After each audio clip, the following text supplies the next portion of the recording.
وہ 4 ہاتھ اور 1 بالش لمبی تھی اور 3 ہاتھ 1 بالش چوڑی تھی، یعنی اس کی لینتھ اور ویڈتھ اس کی یہ تھی۔ اچھا، اس میں کوئی چیز اگر کسی کو سمجھ میں نہ آئے تو بعد میں مجھے میسج کر کے وہ پوچھ سکتے ہیں، میں اس کو بتا دوں گا۔ بعض احادیث میں ہے کہ چادر 4 ہاتھ لمبی اور اوڑھنی ہاتھ چوڑی اور 2.5 ہاتھ چوڑی، اور تہبند 4 ہاتھ اور 1 بالش لمبی اور 2 ہاتھ چوڑی ہوتی تھی، ٹھیک ہے۔ تہبند ہمیشہ نصف پنڈلی سے اونچی رکھتے تھے، یہ جو آپ کی ٹخنے ہوتے ہیں نا، ٹخنے، اس سے بھی تھوڑا سا اور اونچا، اتنی اونچی تہبند آپ صلی اللہ علیہ وسلم اوپر رکھتے تھے۔ اگر کوئی پاجامہ پہنے، شلوار پہنے، تو اس کی بھی شلوار کا جو سنت عمل ہے وہ یہی ہے کہ آپ اتنی اونچی اس کو رکھیں۔ آج کل ہم لوگوں کو شرم بہت آتی ہے، ہم اگر شلوار تھوڑی سی اونچی رکھ لیں، اگر ہم شلوار تھوڑی سی اونچی کر کے پہن لیں تو ہمیں نیچے کرنے کی پڑ جاتی ہے، ہم اس کو نیچے رکھ لیں، لوگ کیا کہیں گے، جی اس نے شلوار کہاں ٹانگی ہوئی ہے۔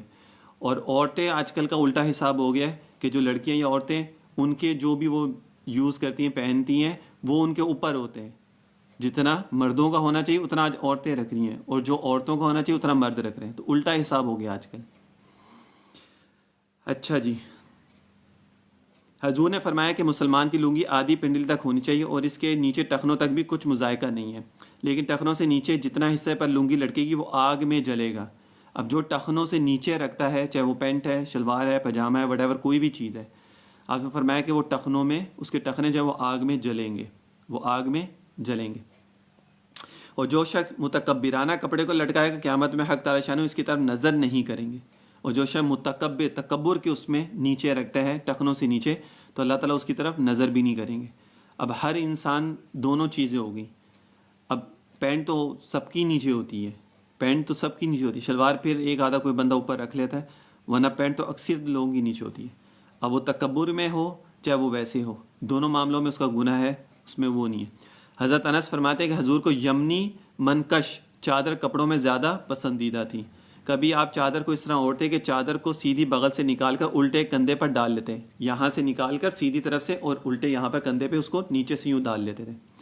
حضرت ابو سعید خدری فرماتے کہ حضور جب نیا لباس پہنتے تو جمعے کے دن پہنتے، نیا لباس میرے نبی جب پہنتے تو جمعے والے دن پہنتے تھے۔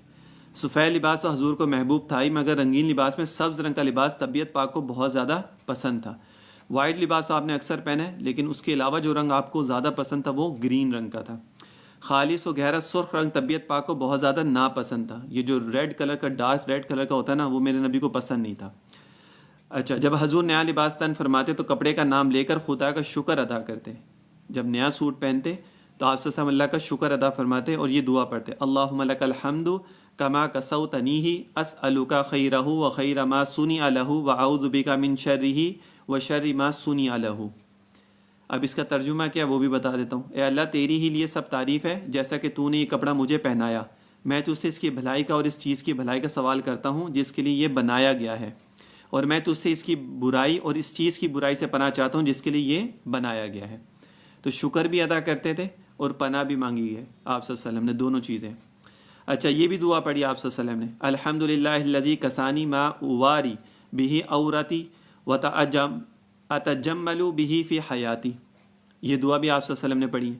اب ان دعاؤں کا آسان طریقہ یہ ہے، ان دعاؤں کا آسان طریقہ یہ ہے کہ انسان اس کو یا تو اسکرین شاٹ لے لے یا اس کو لکھ لے، اور لکھ کر اس کو اپنے موبائل میں رکھ لے۔ جب کبھی ایسا ہو، یا اس کا ایک اور آسان طریقہ ہوتا ہے بیڈ روم میں، جہاں پر آپ زیادہ کپڑے وغیرہ چینج ہوتے ہیں، بیڈ روم میں وہاں پہ اس دعا کو کاغذ کے اوپر لکھیں اور اس کو وہاں پہ لگا دیں، ڈریسنگ کے پاس یا کہیں پر بھی۔ جب آپ کپڑا پہنے تو آپ وہ دعا پڑھ لیں گے، آپ کپڑا پہن لیں، سنت پہ عمل بھی ہو جائے گا۔ ایک ہفتہ بھی اگر وہ اسی طرح دعا لکھ کے لگا لیں گے، اس کو پڑھ کے پہنتے رہیں گے، وہ آپ کو زبانی یاد ہو جائے گی، پھر آپ کو وہاں سے پیپر ہٹا دیں۔ یہ بڑا آسان اور بڑا، وہ کہتے ہیں نا، اچھا طریقہ ہے کوئی بھی چیز یاد کرنے کا۔ اسی طرح جہاں پر بچے رات کو سوتے ہیں، بچے جہاں پر رات کو سوتے ہیں، وہاں پر رات کو سونے کی دعا اگر ویسے ہی یاد کروانا مشکل ہے، وہاں پر پیپر کے اوپر پرنٹ کروا لو سونے کی دعا، وہاں پہ چپکا دو، بچہ رات کو سونے سے پہلے دعا کو پڑھ کے سو جائے۔ اسی طرح واش روم میں انٹر ہونے کی دعا پیپر پہ لکھو، واش روم سے باہر دیوار کے اوپر اس کو لگا دو، ایک ہفتہ لگے رہنے دو، جب یاد ہو جائے تو ہٹا دو۔ یہ بہت اچھے طریقے ہیں بچوں کو دعائیں یاد کروانے کے۔ گھر میں اندر داخل ہونے کی دعا، جو گیٹ مین گیٹ ہوتا ہے اس سے اندر آتے ہیں تو ایک وہ دروازہ ہوتا ہے، وہاں پہ دیوار پہ لگا دو چھوٹی سی پرنٹ کر کے، جب بچہ اندر داخل ہو وہاں پہ دعا لکھی ہوگی، اس کو پڑھے گا، سب سے آسان طریقہ ہے۔ اچھا، اللہ، اور جو کپڑا پرانا ہو جاتا ہے اس سے خیرات کر دیتے ہیں۔ جو پرانا کپڑا ہوتا تھا اس کو آپ خیرات کر، یہ نہیں کہ جمع کر کے اس کو رکھے ہوتے تھے. آپ اکثر اوقات سوتی لباس زیب تن فرماتے، کبھی کبھی صوف اور کتان کا لباس بھی پہنتے تھے. آپ چادر اوڑھنی میں بہت اہتمام فرماتے تھے کہ بدن ظاہر نہ ہو، غالباً لیٹنے کی حالت میں یہ معمول تھا. اور ابو رمسا کہتے ہیں کہ میں نے حضور کو 2 سبز چادریں اوڑھے ہوئے دیکھا ہے. یعنی میرے نبی ہر معاملے میں جو ہے نا بڑی احتیاط فرماتے تھے.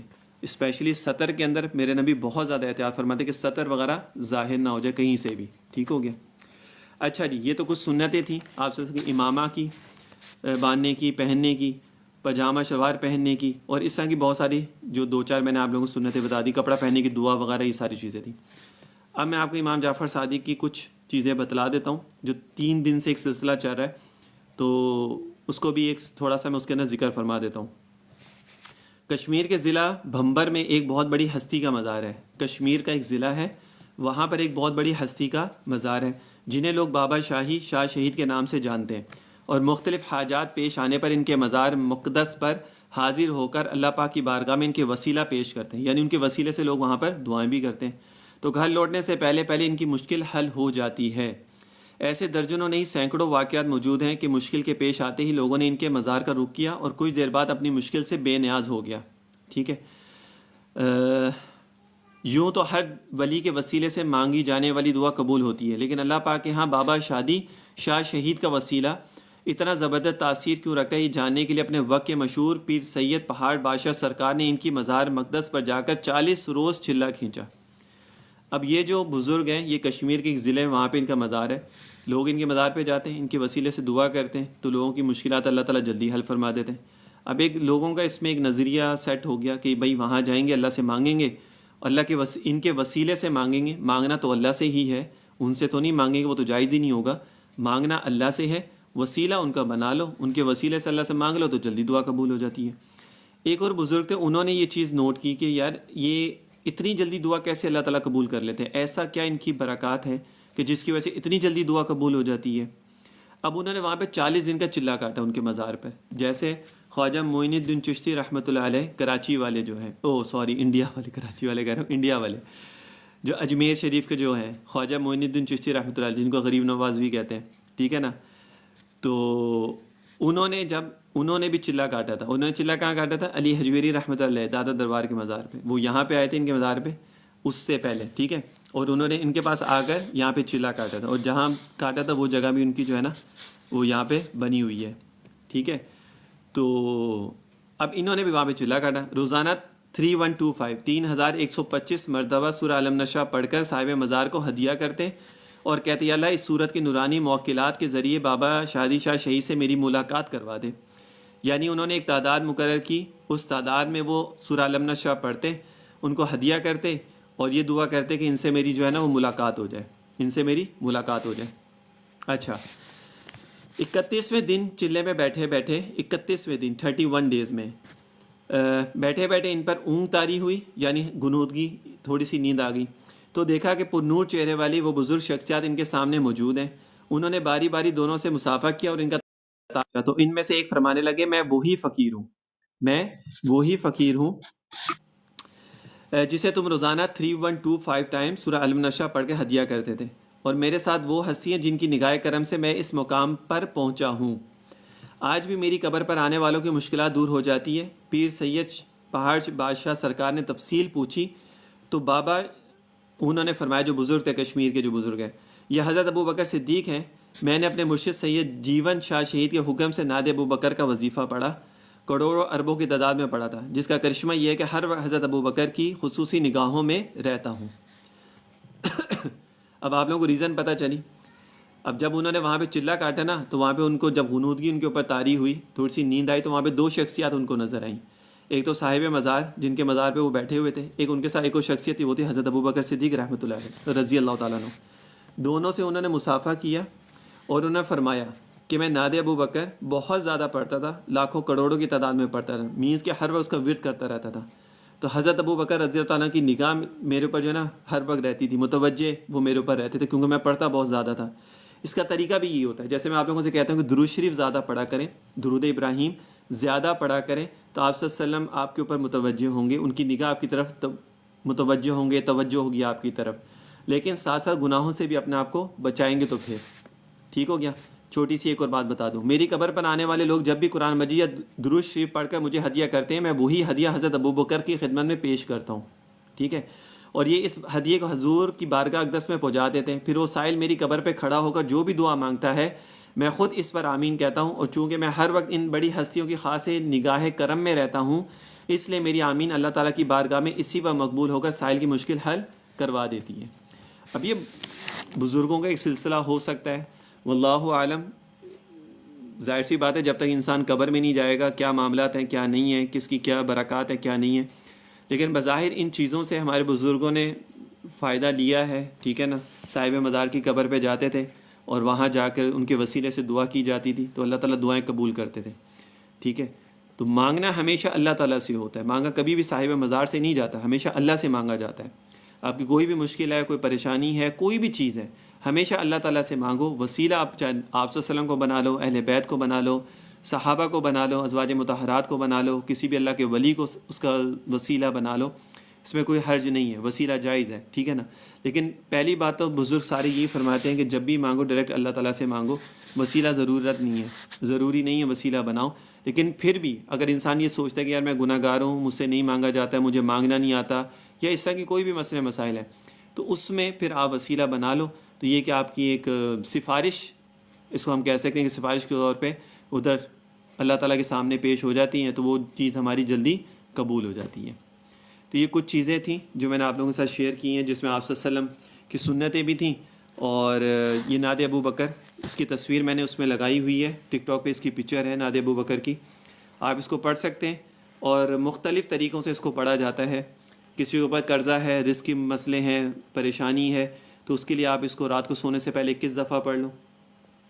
اور اگر میاں بیوی کے لڑائی جھگڑے کا مسئلہ ہے، یا گھر سے شوہر چلا گیا یا بیوی گھر سے چلی گئی ہے، تو اس کے لیے 101 مرتبہ اس کو پڑھا جاتا ہے، دروازے پہ کھڑے ہو کے، جو مین دروازہ ہوتا ہے وہاں پہ کھڑے ہو کے، اس کے بعد پھر میٹھی چیز کوئی بھی تقسیم کی جاتی ہے، بچوں میں یا کسی میں بھی کر دو۔ اور اگر پسند کی شادی کے لیے ہے تو پھر اس کو 70 دفعہ پڑھا جاتا ہے، 70 دفعہ اس کو پڑھا جاتا ہے، اور اس کو جو ہے وہ بیف کا جو قیمہ ہوتا ہے اس کے اوپر دم کر کے چیل کبوں کو کھلایا جاتا ہے، اور پھر اس کے بعد جو ہے نا اللہ تعالیٰ اس میں آسانی فرما دیتے ہیں، ٹھیک ہے نا۔ تو مختلف موقعوں کے لیے مختلف تعداد میں اس کو پڑھا جاتا ہے، لیکن اگر انسان اس کی روزانہ پڑھنے کی روٹین بنا لے تو انشاءاللہ تعالیٰ اس سے ضرور اس کو فائدہ ہو جائے گا۔ اچھا جی، اب ذکر ہے، ذکر کریں گے، جس طرح میں پڑھوں گا آپ لوگوں نے میرے ساتھ ویسے ہی پڑھنا ہے، جیسے میں ذکر کروں ویسے ہی آپ لوگ میرے ساتھ پڑھتے جائیں، توجہ کے ساتھ پڑھیں، یقین کے ساتھ پڑھیں، اور اپنے دل کے اوپر توجہ رکھیں، اپنے دل کے اوپر توجہ رکھیں، انشاءاللہ تعالیٰ اس سے آپ کو ضرور فائدہ ہو جائے گا۔ اللہم صلی علی سیدنا و مولانا محمد وعلی آل سیدنا و مولانا محمد وبارک وسلم وصلی علیہ۔ اللہم صلی علی سیدنا و مولانا محمد وعلی آل سیدنا و مولانا محمد وبارک وسلم وصلی علیہ۔ اللہم صلی علی سیدنا و مولانا محمد وعلی آل سیدنا و مولانا محمد وبارک وسلم وصلی علیہ۔ اللہم صلی علی سیدنا و مولانا محمد وعلی آل سیدنا و مولانا محمد وبارک وسلم وصلی علیہ۔ اللہم صلی علی سیدنا و مولانا محمد وعلی آل سیدنا و مولانا محمد وبارک وسلم وصلی علیہ۔ اللہم صلی علی سیدنا و مولانا محمد وعلی آل سیدنا و مولانا محمد وبارک وسلم وصلی علیہ۔ لا الہ الا اللہ، لا الہ الا اللہ، لا الہ الا اللہ، لا الہ الا اللہ، لا الہ الا اللہ، لا الہ الا اللہ،